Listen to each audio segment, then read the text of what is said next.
Welcome to NML news channel.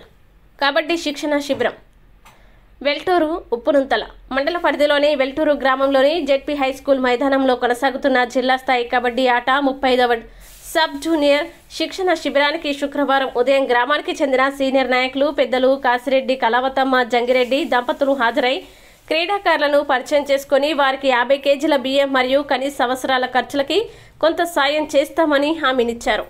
వారితో పాటు దేవర్ల సాయిబాబా గారు 50 ప్లేట్ల ఇడ్లీని మార్నింగ్ టిఫిన్కి అందజేయడం జరిగింది. అలాగే కాంగ్రెస్ పార్టీ గ్రామ శాఖ అధ్యక్షులు పొన్నగంటి బాలరెడ్డి 1000 రూపాయల నగదు రూపంలో సాయం అందించారు.